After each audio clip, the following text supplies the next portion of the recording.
is our opportunity to find out more when George, excuse me, when Adam arrives.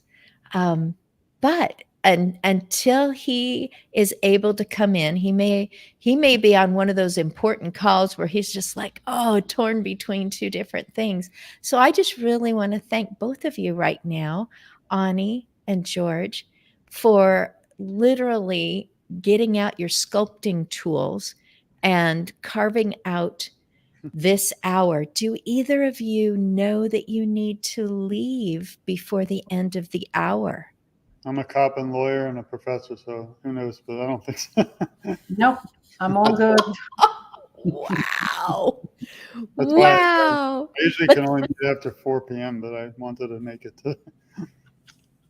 oh my goodness. Have you always been that way, George? Have you always had Man, three balls in the air? I always wanted to add a passion for helping victims of crime. So if I had to sacrifice my life to help other people, I had no problem doing it. But this kind of Parkinson's awareness, just I got pulled into it. I didn't want to be in it. It's the kind of thing that you meet people and you become. I'll talk, when we get in, but people become family. But it's the worst, type of way to meet or reason. Yes, yes. Boy, I tell you, when those advertisements come on and say, people say, you may have seen this one, people say the worst words you can ever hear is, you've got cancer. Well, they're wrong. It's your child has cancer. That sort of thing where I'm just going, absolutely. That sacrifice, that why not me? Why it's Steve, I want to say good morning to you. He's calling in from Atlanta. We've got Los Angeles. We've got the southern end near Miami, Florida. And then, of course, Oregon going on here. And Steve has two things going on. Steve, you are welcome to put the links to what you've got going on and what you're starting at. But one of them that I always remember readily is that he's creating a hub of resources that a person can go to who in the same situation is going, where is help? Is there anything that I can do to make my loved one more comfortable? Is there something? Is there support? I'm feeling overwhelmed. I just need to talk to people about my grief. And there are so many wonderful resources that just are beneath the surface that we don't know about until we all work together to elevate that. And George, you are doing that. Yeah. You actually you okay. You said that you've done 120 conversations, interviews recently? Yeah, I mean, I want to thank you and your viewers for letting me have this opportunity, and Annie as well. It's an honor to meet you. And again, I kind of feel after this hour we'll all be like family because we're all on a journey together. Unfortunately, mine again, my mother passed away due to Parkinson's disease 3 years ago. Feels like it reoccurs every single day since she's passed. And I actually started a website together for Sharon.com, kind of just to remember her and for myself. And maybe I thought a few people might also remember, what we went through. And my goal is that no other family or person ever has to continue to go through this. But kind of went viral. I had even Willie Geist from NBC's wife wore a band. This is actually the band. I don't know if you can see it, but we made these bands and we send them around the Oh country. yeah. Just as Parkinson's disease awareness and a hope for a cure. My mother's name's on the inside. I'll have to mail both of you. We don't charge. We send them. Kind of got out of hand 3 years ago because I was paying a ton of money, but I wanted to reach the whole world. So that kind of calmed down, thankfully, and I decided we still have the website. It's kind of there, but it wasn't really alive because if you have a website and you're not doing much with it, it's just there. So what better way? I noticed there's something called the World Parkinson's Congress, and they actually meet every few years around. And this year was in Barcelona, Spain. I couldn't make it. I had my own medical issues, but I couldn't believe it opened my eyes that this is a disease that's actually affecting people around the world. So now it left just the U.S. in my life, but it's really kind of depressing, but havoc around the world. And it was so it was held in Barcelona, Spain. But the nice thing is that through social media, like we are today, I was able to meet and talk to like probably 1,000 people that were there, and just made a lot of contacts. It's not easy because this is all just be by me. It's just myself, and I was able to. And now in only 2 months, I was able to interview about 160 people, and I just did it to try and get awareness for other people. I don't make any money from any of this. I do it all fully volunteer. I don't accept donations. If anyone donates, it goes to one of the major organizations like the American Parkinson's Disease Association. But again, my biggest sadness in this all is when I was going through it, which you two will discuss. I had no one to talk to, no one to support me. I felt alone, and I just feel that there's still not a lot of awareness in South Florida. We might have a walk or two a year, but that's not going to work. We even had a walk for the Parkinson's Foundation. I was so excited. Had a little table. We're going to hand out bracelets, and it's really touching to meet other individuals. But a tornado came, and I was standing there, and they canceled the whole thing. So we've had very rare events. They do have like one or two things through a university, FAU, and they have a ballet which has for Parkinson's, the Boca Raton Ballet.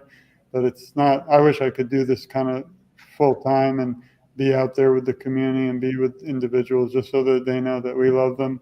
And even though I'm a stranger to them, that there are people like us who care. But my biggest problem right now, still after 3 years, is that there's just not enough awareness. There are hearts that are beating in rhythm with you right now, going, there was no one there. I didn't know that there was support. I didn't know there were resources. I didn't know that someone could come alongside and say, I'm mad. I'm so angry about what's taking my loved one, what's gripping them. It's just, oh my goodness, to hear this. And George, you opened 2 doors to Ani right now, who I just met. I mean, just 2 days ago or something. And she said, absolutely, I'm in. And one door is that you felt, why isn't there more awareness? Why isn't there something that will reach out to others? And this is absolutely part of you grieving and loving your mom. And so Ani does something on her own, or, she's going to describe it more. And also that you said you couldn't make it to Barcelona because of your own medical situation.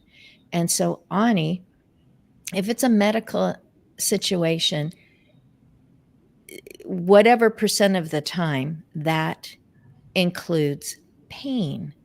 And so my ears perked up when I heard about her, or listened to what she was saying on a LinkedIn meetup. And I tried to connect her with people that maybe she didn't know yet, and the Oregon Pain Science Alliance, daughter of the president, et cetera. So, Ani, what is it that you've been doing for about 30 years? And also, pain.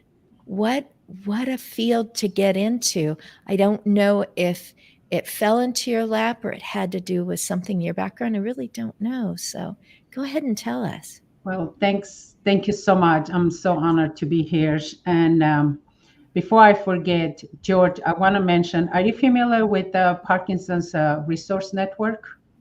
I think it's a website that they have all these resources available to people with Parkinson's, different alternative therapies and things. And I think they are, I don't know if you're familiar with Alignable platform, but they are active there and you can find them there, but you can check out. And once I stop talking, I'm going to try to pull up the link of their site. And I think that would be a good resource for you also. But thanks. I'm Ani Papazian, and for the last almost 3 decades, I've been working with people that have been told their body pain is normal for their age, or living with pain has become their new norm. And the reason I got into this industry purely being frustrated because no one should ever learn to live with pain. And there are resources, there are solutions. You just, if you're someone or you know someone that's been living with it, they just haven't found one yet. And so the way I work with people is my background, my bachelor's is in kinesiology, but I'm also a licensed medical massage practitioner, functional nutritionist, and I do advanced translational nutrigenomics. And as George, you were talking about Parkinson's disease, it's so interesting when we do genetic testing and looking at the different pathways, the brain pathway, or at the cellular level, your detoxification, oxidative stress, inflammation, all those things, we can see what steps you should take if you do have certain genes, combination of genes that could be potential for you to get some type of diseases, let's say Parkinson's or Alzheimer's, what steps you can take so those genes will never turn on. And that's the passion that I have. And no, I didn't get into this industry because of my personal journey. I got into it because of a pure frustration that the solutions exist. Don't stop looking for them. Just because you tried a couple of things and they didn't work, keep looking. So, Oh, that's where my goodness. passion comes from. Ani, there's more to hear from you. Hello, Adam. I am so glad that you came in. And you are muted, just so you know. I think you're muted because you're just being polite. I am muted. There we go. Thank you. I apologize for being a minute late here. I was having some technical challenges. It just happens. It just does, technically and literally and virtually and figuratively and really. I am just so glad that all three of you are on the screen. Now, Ani, 3 or 4 different things going on with kinesiology and nutrition and geonomics. Say it for me, Ani. Nutrigenomics. Nutrigenomics, and not letting those things that are part of you that make you turn on and possibly turn against you as far as pain or what's causing the pain. My goodness. And for 3 decades you've been doing this. And yes, the frustration, this, I love that you started with people shouldn't learn to live with their pain. There's solutions. It's like, oh, people are listening and jumping up and down. It's like, there's more solutions. Okay, plane ticket to Los Angeles. Boom. So I'm going to go visit Ani. Adam, when I hear clatch, I think of a coffee clatch. And I see in my mind a group of people around a small table. They're just all lifting their cups and they just want to talk to each other and enjoy each other. And you are against something, and that is loneliness and isolation. Yay, we're with you. We've got our picket signs ready to be against loneliness. That's a horrible thing. And you're saying it's preventable and curable with Clatch. Tell us more about you and what you do. Sure. Well, thank you for having us.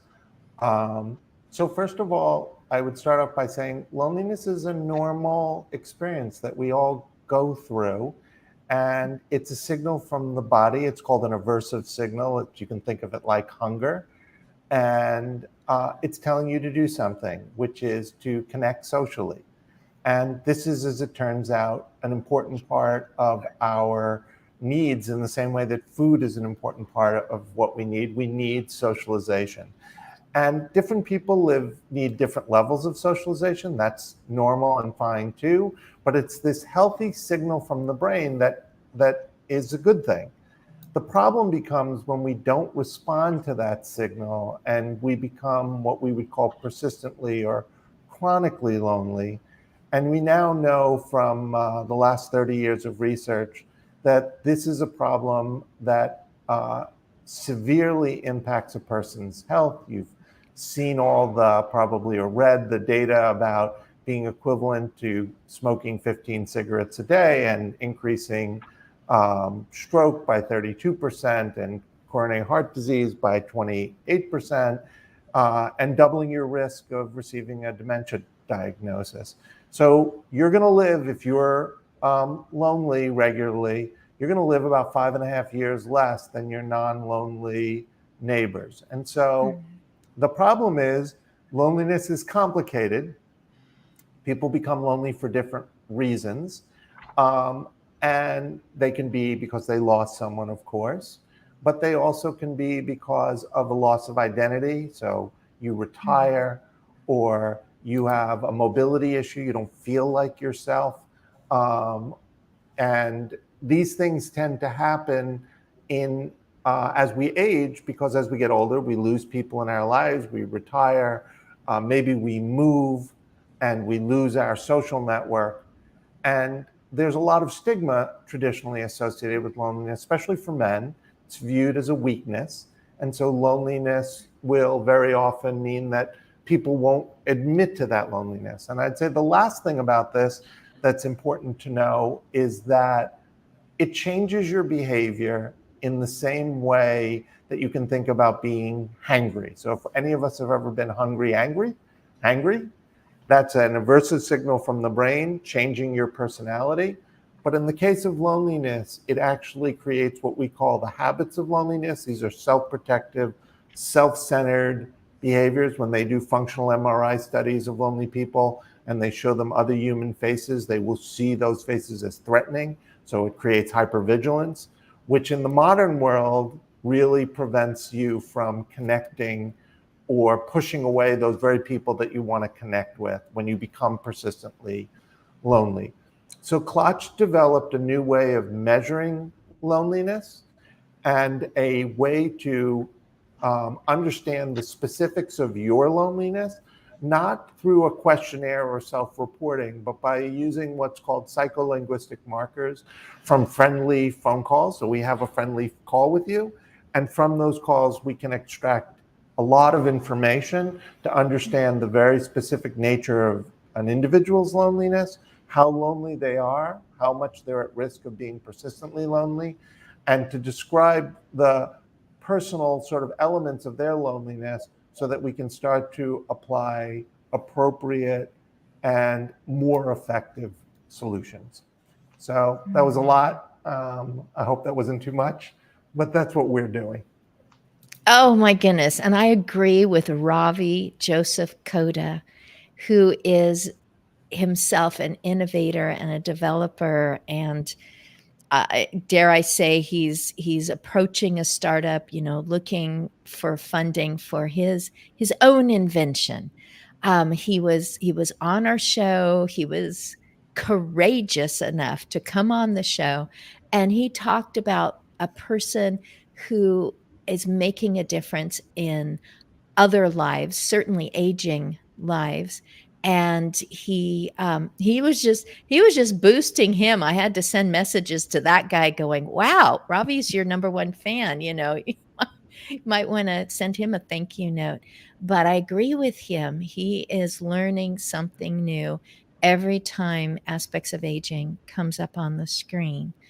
And that aversive and that loneliness is complicated. You can't just say, maybe I'm lonely, or you sound lonely, or, emotions, of course, are complicated. And to dig down, why did that person have that eruption, and digging down and finding out that they were hurt, they were frightened. You were saying that being lonely seems weak. So a person continues to suffer from it and withdrawing, if I can even throw that word out. Don't take my word for it. Take Adam's. Yeah. Because of an aversion to being seen as weak or feeling weak, which just makes it worse. I mean, the whole thing is just, oh my It's goodness. paradoxical, right? Yeah. You want connection, and yet the behaviors that you exhibit land up pushing people away. I watched, there's a great film called All the Lonely People, and they were, one of the professionals in the field was describing her mother, who would invite people to the house because she really wanted to have tea with them and connect. And then all she would do when she got there is complain about all her problems. This is what we would call classic loneliness behaviors. Like as soon as I see that, I know that person is a lonely person. And so you want the connection, but you're pushing it away at the same time in terms of what you're doing. And it's not easily within your control. It's like hunger. When you eat, those bad behaviors of being hangry go away. With loneliness, when you find meaningful connection, which is more about trust and someone you can share with and hear their issues and respond to it. So we call it the sorrows and celebrations of your life. That's really what cures that loneliness, just like eating something cures the hangriness. Yes, go ahead. No, I was going to say, I have a question for Adam because it kind of hits home for me what you're saying, because my mom, my father passed away a couple of years ago, and my mom, my dad was the socialite. He would connect with people. He was just the lively, he loved life. And people really loved him. He was more positive person. My mom is kind of opposite. She never was the social person. Everything was through my dad. So now she lives by herself. And between me and my sister, we try to visit her once or twice a week. We have someone that visits her, spend some time with her 2 days a week. And then I try to call her like literally 4 to 6 times a day just to talk to her. But how would you, and we do offer her, like there are organizations, in Los Angeles where there's, if you want Armenian, there's Armenian organizations, there's Russian organizations, even though she does speak English. But if you feel more comfortable in a community that you're more, you can connect and talk. But she's just like, no, that's for old people. Like, Mom, you're 79, you're there. Like, go.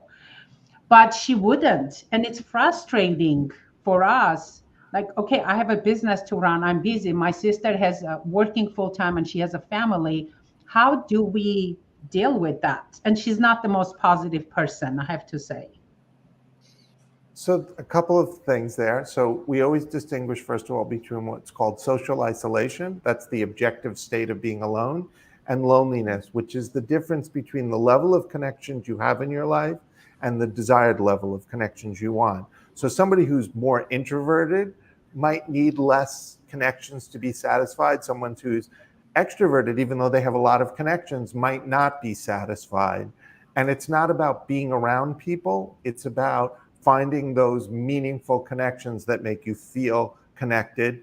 By the way, sometimes those connections are what we call weak ties, or it's the hot dog salesman person you see on the corner, it's the doorman you see coming into your building that give you a connection and make you feel connected. The behaviors you're describing are absolutely classic loneliness behaviors. And people don't want to think of their identity as being either not independent or not youthful. No matter what you see looking back at you in the mirror, we all think of ourselves as young, believe it or not. And when you stop doing that, that can be a cause for loneliness.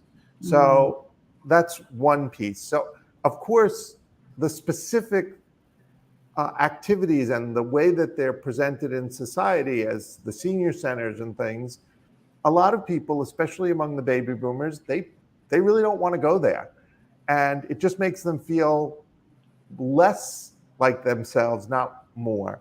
So I would encourage people, first of all, to respond to that by, first of all, go with the person to the events that they're going to, find events that they like that aren't targeted necessarily at older adults, but are more about things that the person might like to do. And then messaging really matters. So how you talk to somebody in this situation, which is difficult, so a lot of our work is how do you do this right now, is you really have to be, it's more about being present with the person, making them feel seen and heard, than about the specific activity you're doing. So it's living through the discomfort of the behavior that they're having and not reacting to it, and being present for them and making them feel that you're focused on them. And that's more likely to bring them back to connection. I don't know if that's helpful. It is. It is. Thank you. Oh my goodness. George, we started with you. And even before we got on screen, because I did peek at just a few things ahead of time, so I'm not just walking in going, now, what is it that you're selling? Because George isn't selling anything. I realized that a book that I created because I was influenced by my husband to take a newsletter that I wrote and create a booklet out of it so that it could go farther than people who subscribe to a LinkedIn newsletter. I realized, oh my goodness, George is adding more to the paperback book, which we haven't pressed submit yet for it to be a publication. And it will be my very first. I'm 63 and I am writing my first book that I'm going to actually hold in my hands, as opposed to, view on a screen.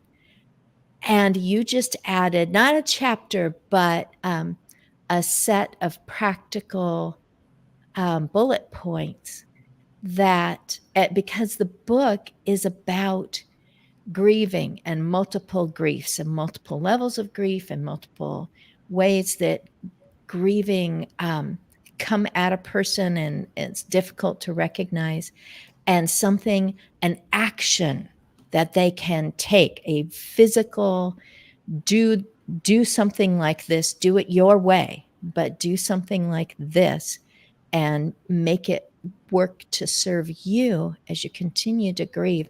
And you just did it. You had your responses and reactions to doing the journey of being the loving son of a woman who was stricken, unfairly targeted by Parkinson's. And you just took it, and now there's wristbands. You've been in group settings. You've tried to do something that got kiboshed by a tornado. There's so little being done, and you're missing your mom and the feelings that you had about your mom. And you even said that it was 3 years ago, but it's still there, and it's still there, and tomorrow morning it's still going to be there. And you took it and you're acting upon it, and you're giving people a chance to go, blah. I mean, you're 160 people that you have interviewed. And I'm just thanking you right now that you are one person doing one thing that is, even in what you're doing today, what you've said already today, you are making a positive impact, or giving somebody a nod, going, yes, he understands, he gets it. I'm still upset about something that happened before now, but it's affecting now because it took her from interacting with the grandkids, and it took her away from our family. And Oh my goodness. I'm so thankful to you, George. Is there something else that you wanted to expand upon that you talked about at the beginning of the hour? Thank you. I appreciate the nice words. A lot of my speeches or talk is from the caregiver's perspective. Unfortunately, is often left out because we're so concentrated on the individual going through the disease. But there is a population out there who needs support, like the caregivers. My mother, if she was alive, she would laugh. You probably would laugh because she would be joking around saying, "George, don't waste your time. Just spend time with your family." But I think there's different types of individuals. Some are more shy, some fight. So I decided to fight. I decided that there are a lot of people like myself who, felt alone, like we mentioned earlier. We even Adam's whole topic, on loneliness, and I decided to do, something about it. Again, it's not easy. I've actually had some odd responses, and all I wanted, and that's the big problem you mentioned. I'm not selling anything, so I've actually done walks and things where we'll donate $1,000 from my family to Parkinson's disease awareness. And so you'll see maybe a row of 30 organizations and medical and supplies, and I'm in the middle, but I'm the only one not, no offense, they're doing a good service, but I'm not selling anything. I just hand out bands for free. So some of the people initially look at me like I'm crazy because they're like, why are you here? Why are you volunteering? Why are you doing that if you don't want anything in return? After they get to know and they read my mother's story, they hug us, and some of them are crying, and it's touching because they appreciate, what we're doing.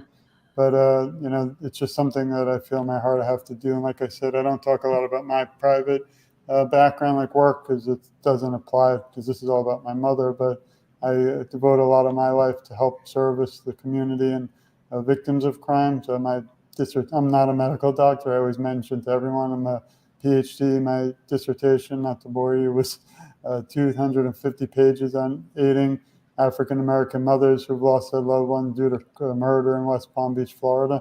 So I think part of me has always had, care for victims of crime, but I feel like a lot of the Parkinson's individuals, caretakers, and people going through it feel like they could be possibly victims because they're often forgotten. Luckily, I was able to speak to the Michael J. Fox Foundation, who's leading the way to hopefully finding a cure one day, and they're actually put the first United States congressional bill through to Congress and the Senate, and through my House of Representatives. I was able to give a quick speech, and I had practiced it a few days with no problem. But when I actually got to do it, I fell apart.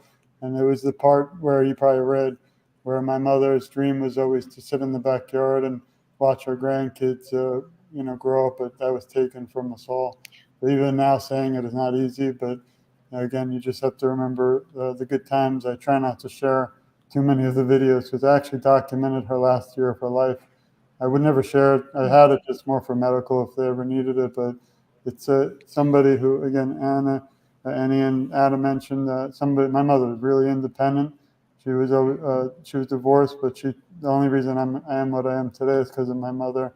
She gave up her whole life to raise me and my brother, and she was very independent. So the last year it was very hard to see because she went from being this person who could drive, who could live in a house by herself, to someone who ended up kind of, every day just declining down to the wheelchair, and then, not being able to do anything. We had to have 24/7 care, which cost $12,000 a month. And that's just for caretakers because she needed someone around the clock. And luckily, we work hard so we could afford that. But that's another aspect for another day and another podcast, is the lack of financial support for people going through these, and not just this disease, but any of them. And again, just to finish up, Michael J. Fox Foundation has been a leader in the forefront to fight and end Parkinson's. And if you want to hear my 3-minute speech, it's on our togetherforsharon.com on the website. But it's, with people like that leading the way, I hope we can one day. The bill is called End Parkinson's Disease, and it's supposed to be to gain more funding, to gain more awareness, but at a national level, because there's nothing in the United States nationally for Parkinson's disease through political venues. I want this to be a little positive, so sorry. No, wow. You fell apart during a speech about Parkinson's that took your mom. Of course. I mean, I don't know if it was because you were nervous or the emotions or the adrenaline was up to your hair follicles. I don't want to brag, but I've spoke for 1,000. I have a big mouth. In my field, you have to. Oh, go ahead, brag. I always said once before we met, I could talk for 8 hours. You won't want me on your podcast. And I volunteer. I don't know if filibusters still happen or if they've been outlawed, but I volunteer. One thing I do find unique, and it's in any situation, but I've done, like I mentioned, 160 interviews, some of them more online, just because I've actually been reaching out to people around the world, and I can't really get the timing and the phone calls right for France, Spain, and Italy, but I've actually had interviews from incredible people fighting for awareness or with the disease in all over the world. But it's really amazing that you still, and I'm sure you've all dealt with it, but you still get like one for some reason, just doesn't appreciate, what you do. It's really that you can have 1,000 great ones. And I get like my heart so happy when I get one because I get to share their story. It's nothing to do with me, but I just want everyone to know that there are people, around the world, but you always get one that's just kind of negative and doesn't understand. And it's, of course, everybody responds differently to podcasts, to awareness, to anything, but why wouldn't I would love people to just work together. I think we're all a team. And if you don't have a team, then there's nothing. So even today at this podcast, I feel like, again, we'll all be family after this. And hopefully I can share all your stories and what you're doing. But I'll just always be baffled that you always have that one person that doesn't believe that what you're doing is I actually had someone think that I wasn't real. My mother didn't pass away. And I'm always going to be honest and tell the truth with everyone. So I share every story.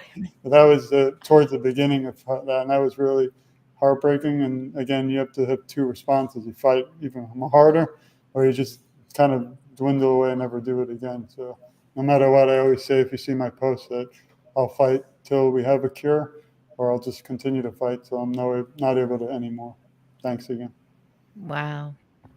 I had said at the beginning, did you come into what you're doing now? And the reason why you're on the screen right now, out of your own experience, Ani said it was frustration that the people were, I do this. It's like, well, you know what?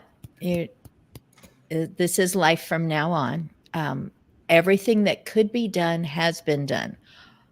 And she's like, no, pain isn't something that you just need to shrug and put it on like a badge. And like, I'm a person in pain. It takes me away from situations. And I have been told nothing can be done.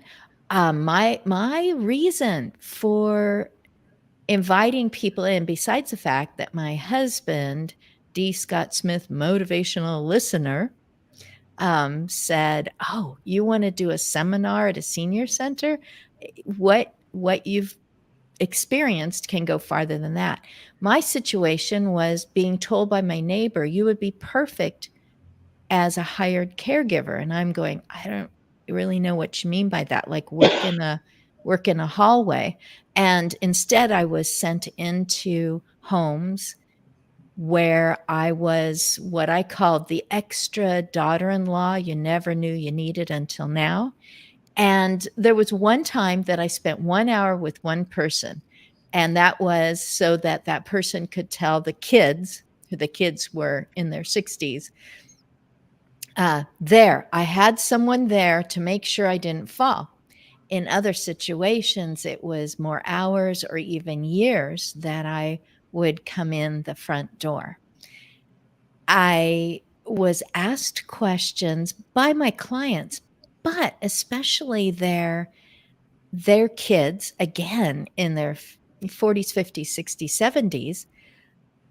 Is there a better way?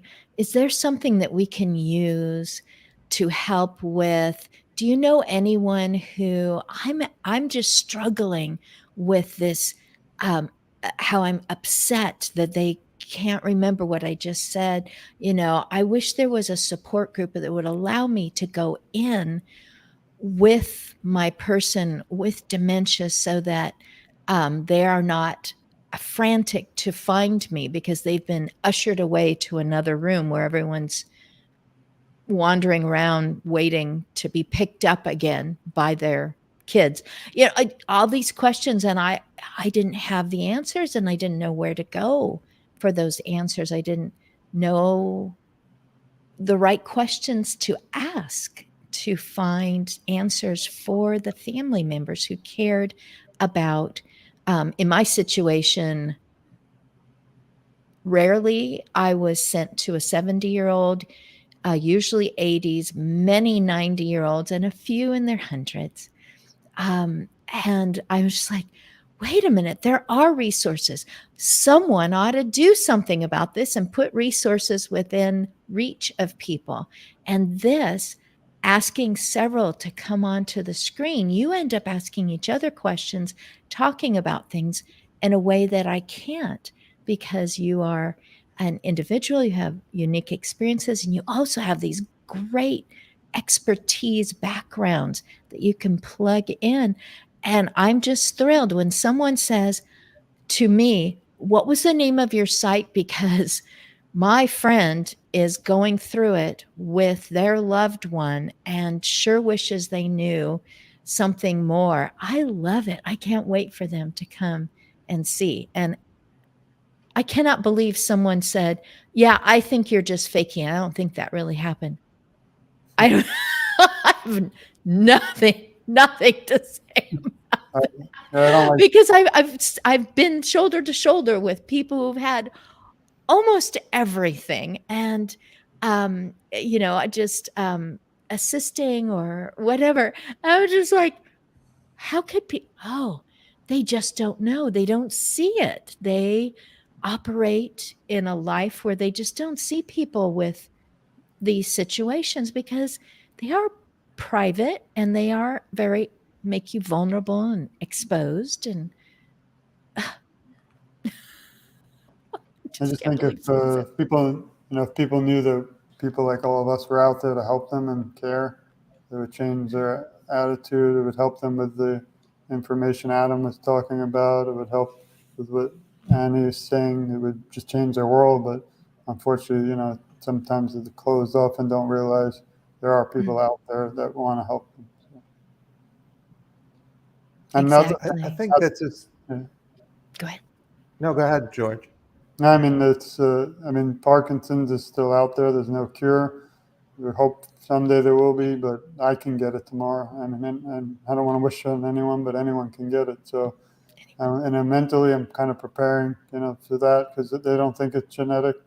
Could be environment. I feel it might have had even something, possibly environment. My mother lived in a home that was, nice, but a lot of those chemicals throughout 20, 30 years, bug spray and who knows, termite spray, you don't really know. So I'm not a scientist or researcher, but it is fascinating. But until we have a cure and understand, I also think myself and my family that they can also come down with it, and just something that's life.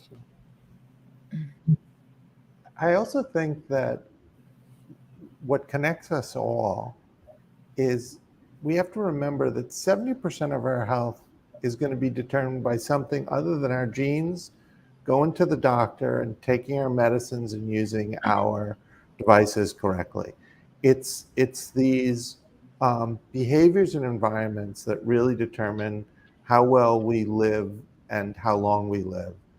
And these are all connected. So being a caregiver is very stressful. It's isolating. When people are lonely, they don't eat properly, they don't exercise, they don't they don't take their medicines as corrected. And so I think they talk about value-based care all the time. And the more they talk about it, the more it seems we get stuck in the idea of fee-for-service care.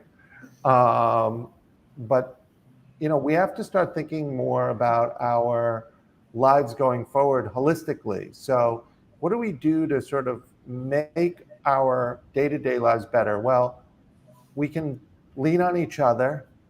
That can be hard, especially if you're a full-time caregiver for somebody with dementia or a significant disease like Parkinson's. But to the extent that we can eat a little bit better and help each other find a way to eat better, that we can think about not exercise, but movement. Like, how do we just move more? Do we dance? Do we do, I know in the Parkinson field, there's a lot of innovations that have been done around boxing and dancing, and but those are important for all of us to do. Like, find your thing. Don't think of it as exercise if that bothers you. Think of it as, I like to walk in nature. Think of it as, I like to go dancing. Think of it as, I like to have fun in the pool, whatever it is. That starts to improve the sort of factors that actually have a much bigger impact on the quality of your life and the length of your life. And take your medicines for sure. Go to the doctor for sure. There's nothing you can do right now about your genes, probably, although who knows in the future. But that's just not what's driving the wellness that we have, right? Like, yeah, there's going to be things, as you said, you can change your diet and impact at the epigenetic level. You can change sort of what genes get turned on and off, and lots of things we can. But if we worry about those day-to-day things that aren't in our control, those small changes that can have a profound impact on our wellness. And isn't that what we're all looking to be a little bit more well, to have a little bit sense of being taken care of feeling good in our own skin. Auntie, what have you been thinking? I mean, you've been adjusting. I'm just like, he's oh my talking God, genes. I have all these thoughts, and Adam, yes, I have to agree on most of it, what you're saying. And George, when you said, with your mom, you don't know, is it genetic? Is it environmental? Is it, and I have to say all of it, all of the above, because genetically you could have specific, not one gene, but specific genes in a combination that will have higher impact of someone having a higher potential of getting Parkinson's disease. But knowing all that, at the same time, knowing your genetic makeup is how I can do what Adam was saying, better dietary choices, better lifestyle choices, even how your outlook to life. I always say, what's healthy lifestyle means to you. It's not about, I'm going to diet, I'm going to eat 100% everything organic, and I'm going to exercise 2 hours a day or whatever. But does daily choices that we make, should they become a habit, a lifestyle, not something I can do, suck it up, or use my willpower to do a week, a month, or 2 months? But let it become a lifestyle, because yes, if genetically I'm prone to certain things, but I can make lifestyle choices that those genes will never express themselves. So even if you have an uncle, a mother, or whatever that had Parkinson's or Alzheimer's or any other conditions, your genes are not your destiny.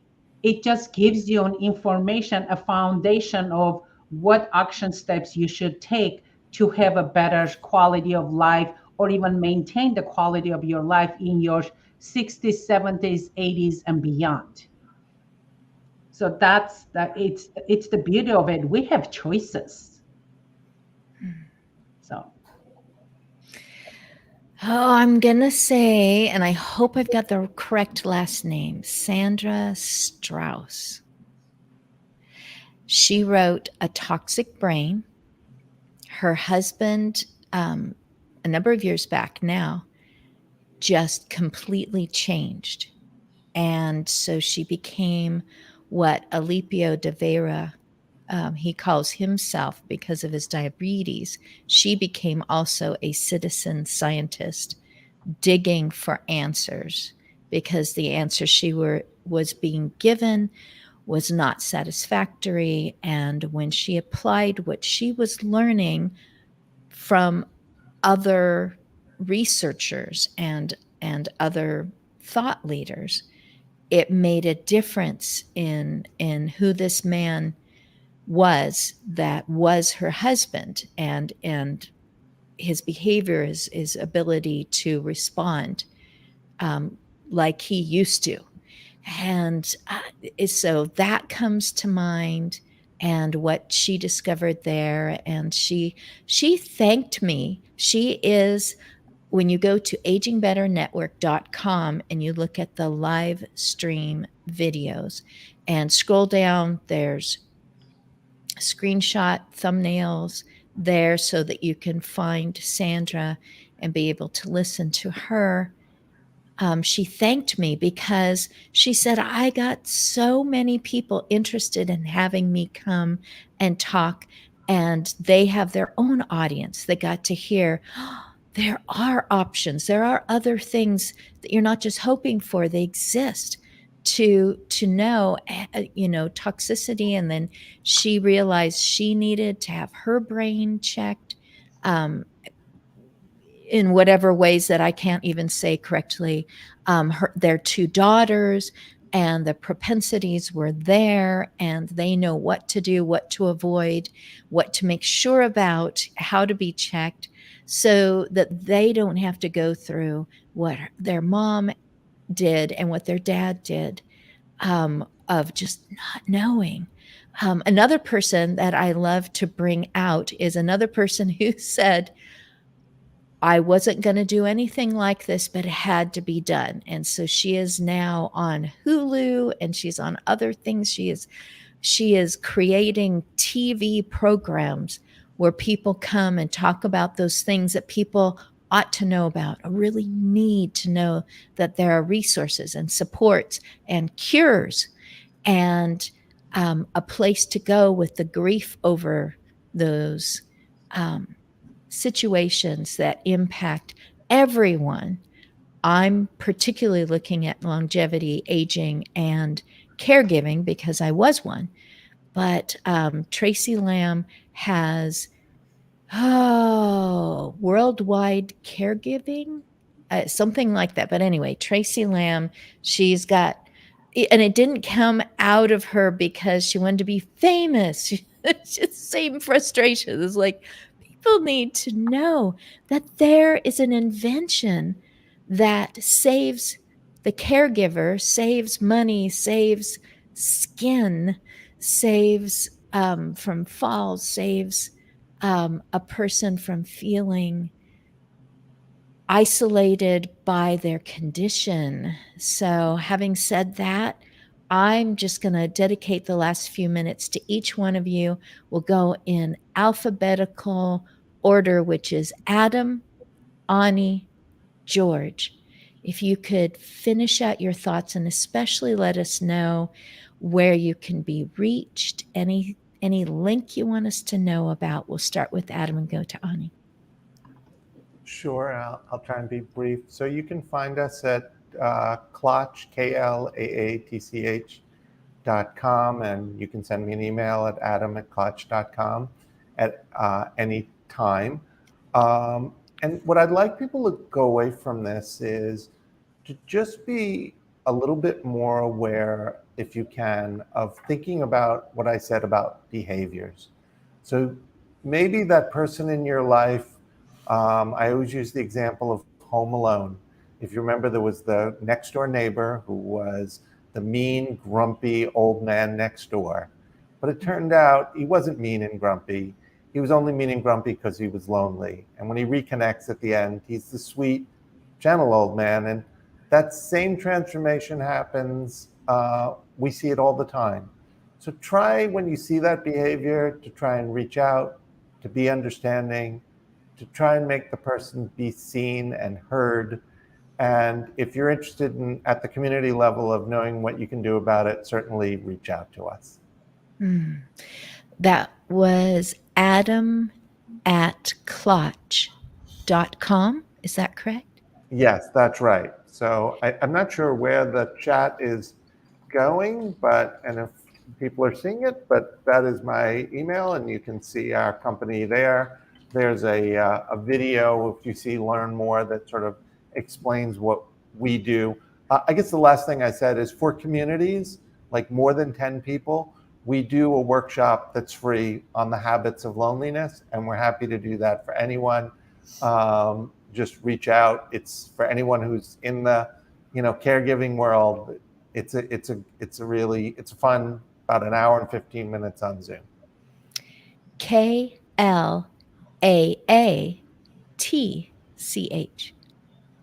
That's correct.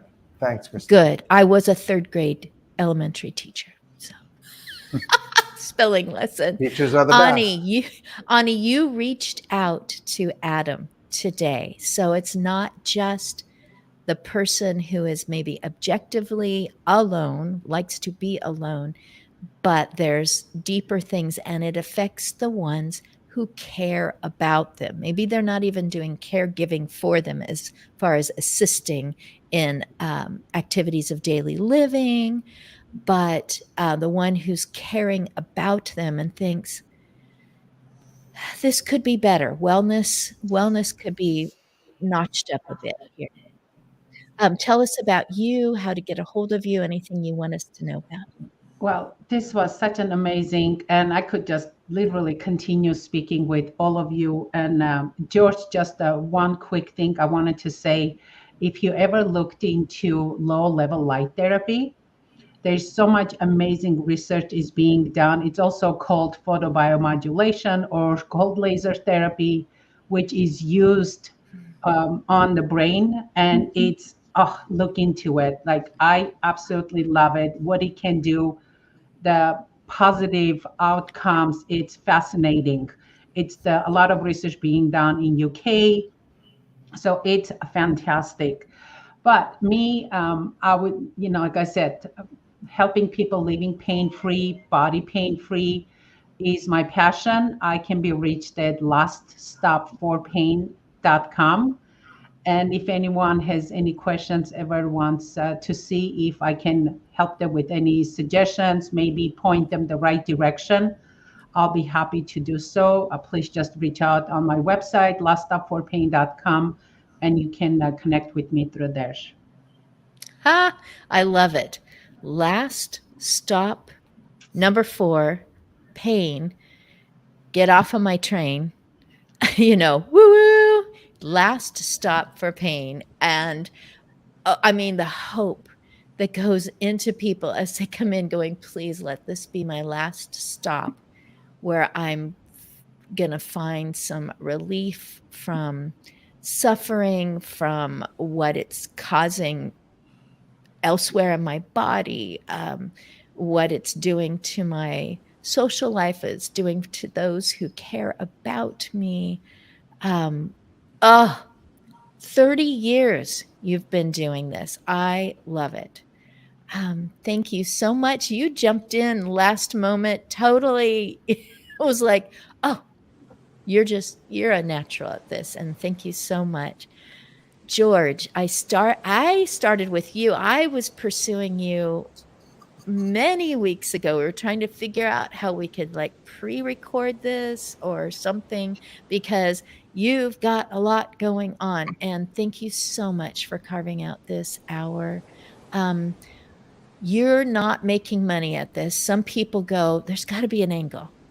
You're doing this because you want... It's like, you know what? I want my mom back. I want her to be well and whole. I don't get that. And so all that energy has got to go somewhere for someone else. And 160 interviews later and counting, it is, bless your heart.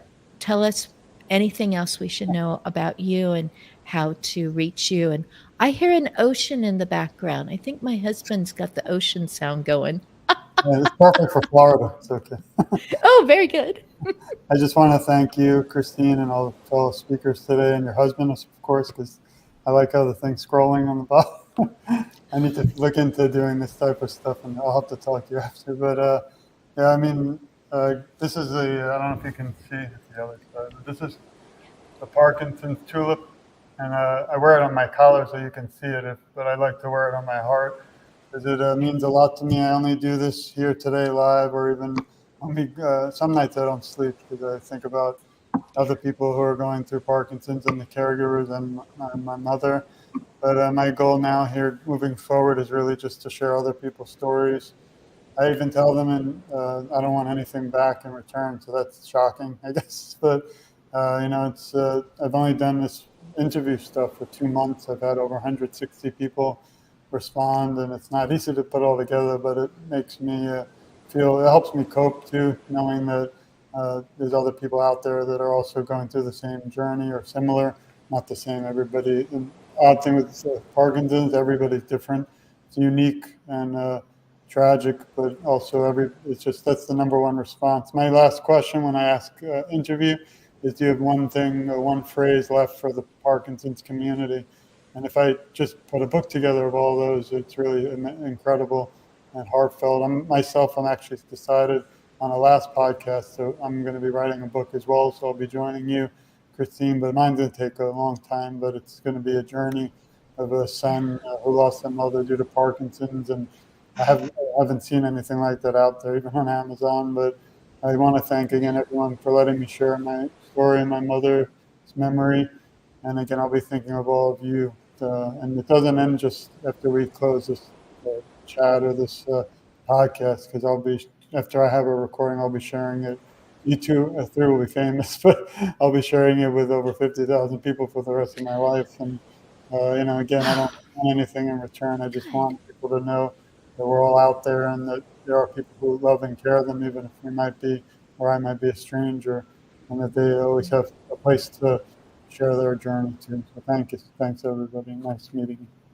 George, where can people go to? Will they be hearing or seeing or reading these interviews? Everything's on togetherforsharon.com, but I don't plug it a lot because, you'll see it on all my posts, but again, we're not really there for anything except to just share stories. But I've had no choice of now enter TikTok.